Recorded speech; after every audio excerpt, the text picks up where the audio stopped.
नमस्कार और एक बार फिर से स्वागत है। आज हम एक ऐसे मुद्दे पर बात कर रहे हैं जो आजकल काफ़ी चर्चा में है। टेक्नोलॉजी और कला, खासकर संगीत के बीच की ये जो नई खींचतान है।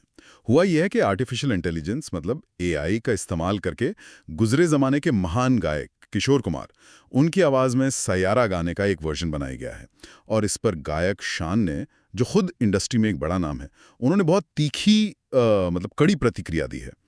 हमारे पास एक न्यूज़ आर्टिकल है इसी पर, जो शान की पूरी बात, उनकी क्या चिंताएं हैं, उनके तर्क क्या हैं, वो सब बताता है।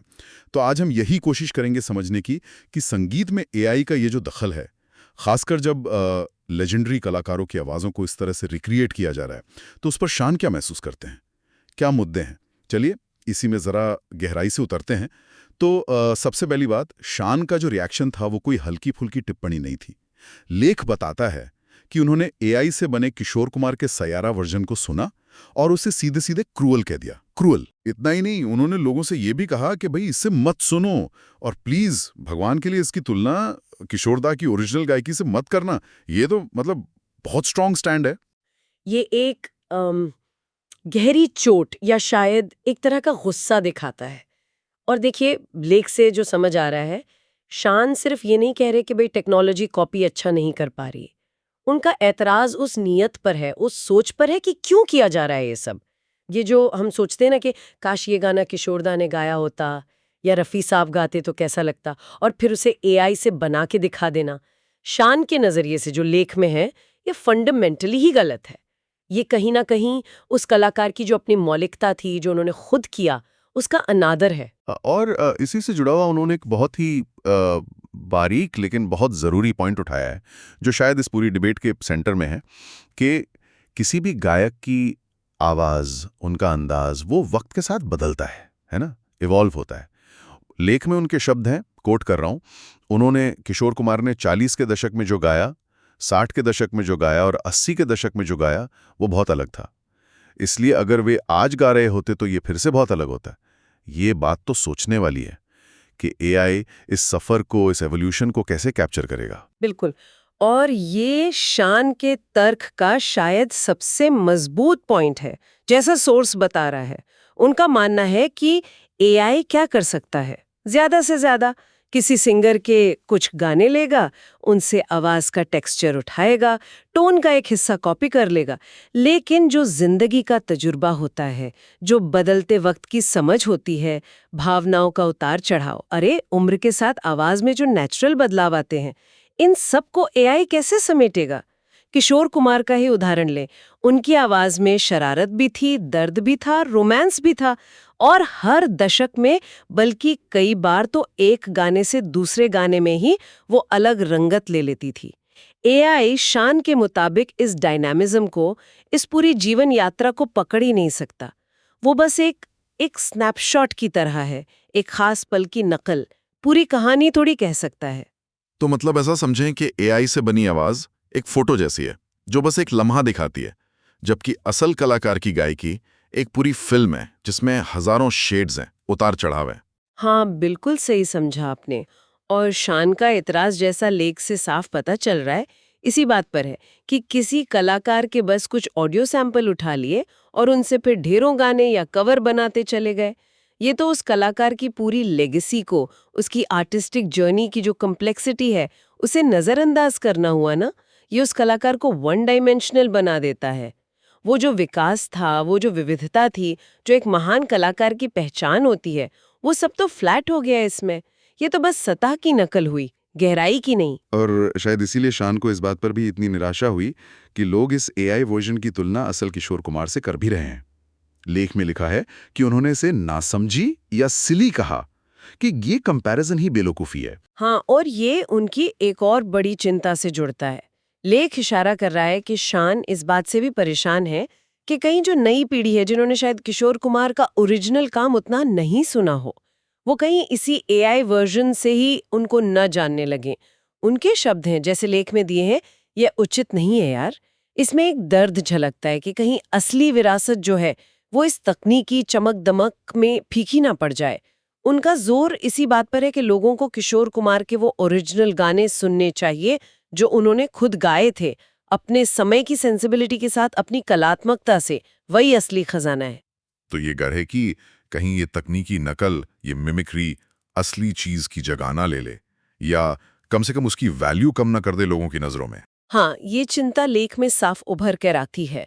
डर यही है कि ये एआई वर्जन, जो बेसिकली एक टेक्निकल करतब है, उसे कहीं कला का दर्जा न मिल जाए और लोग असली कलाकार की जो गहराई थी, जो बारीकियां थीं, उन्हें भूल जाएं या समझ ही ना पाएं। ये एक तरह से देखें तो विरासत का डीवैल्यूएशन है ना, जैसा शान का नजरिया हमें बता रहा है। इसीलिए उन्होंने इतनी सख्ती से कहा, इसे मत सुनो। ये सीधी सीधी वार्निंग है। यहाँ ये जानना भी जरूरी है कि ये जो एआई वाला सायरा ट्रैक है, ये इंटरनेट पर वायरल तो हुआ है, काफी चला है, और बताया गया है कि इसे बनाते वक्त कोशिश ये की गई कि इसमें 70s 80s वाला म्यूजिक फील आए और आवाज किशोर कुमार की हो, ऐसी कल्पना की गई है। और शायद इसी नॉस्टैल्जिया फैक्टर ने, या कह लीजिए व्हाट इफ वाली जो क्यूरियोसिटी होती है, उसने इसे वायरल होने में मदद की। लेकिन शान के तर्क के हिसाब से देखें तो यही बात इसे प्रॉब्लमैटिक भी बनाती है।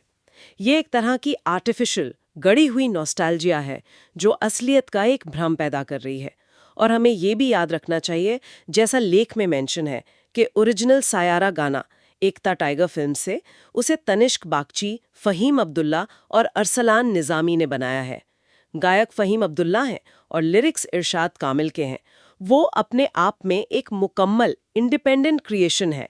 अब उस पर किसी और की, खासकर एक दिवंगत कलाकार की एआई से बनाई आवाज चिपकाना, ये कई एथिकल सवाल खड़े करता है।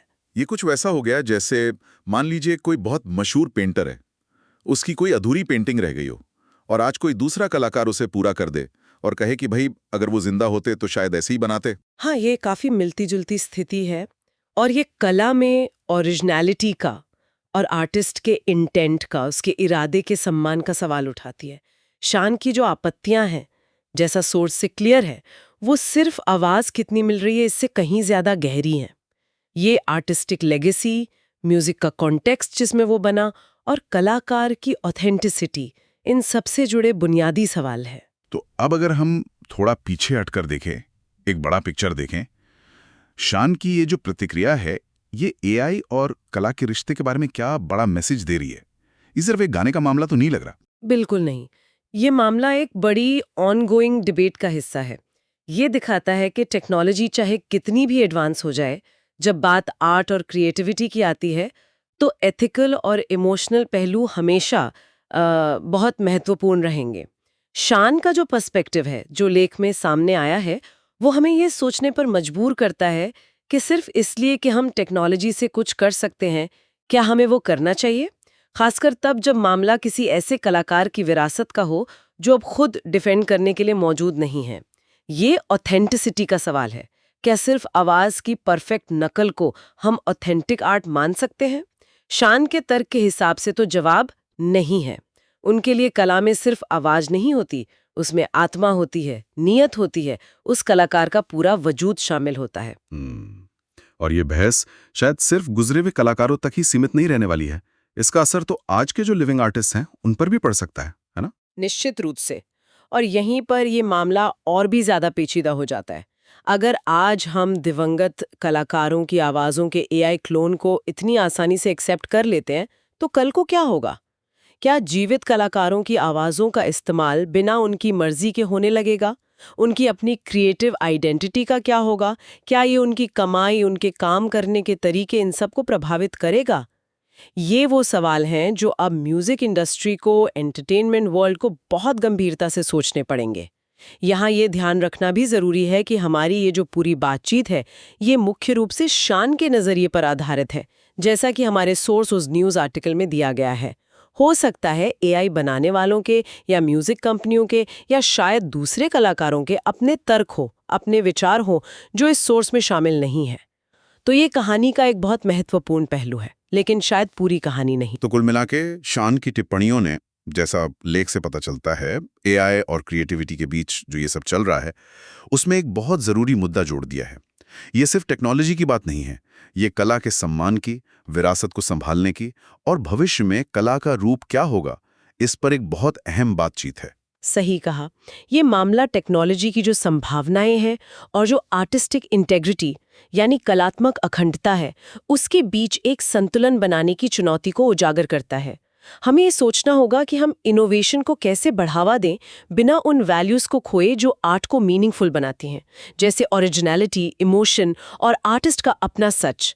शान की आवाज इस पूरी बहस में एक महत्वपूर्ण पक्ष जरूर रखती है। और जाते जाते एक सवाल सबके सोचने के लिए हम छोड़ जाते हैं कि जब एआई किसी कलाकार के स्टाइल को इतनी खूबी से कॉपी कर सकता है, तो क्या ये उस कलाकार की लेगेसी को जिंदा रखने का, उसे नई पीढ़ी तक पहुंचाने का एक तरीका है, या फिर जैसा शान महसूस कर रहे हैं, ये उनकी मौलिकता का, उनके कलात्मक सफर का अनादर है? और इससे भी आगे बढ़कर सोचें तो इस तरह की टेक्नोलॉजी का आज के कलाकारों पर, उनकी कला पर लंबे समय में क्या असर पड़ेगा? क्या ये उनके लिए नए रास्ते खोलेगा या उनकी अपनी पहचान के लिए खतरा बनेगा? इस पर विचार करना वाकई दिलचस्प होगा।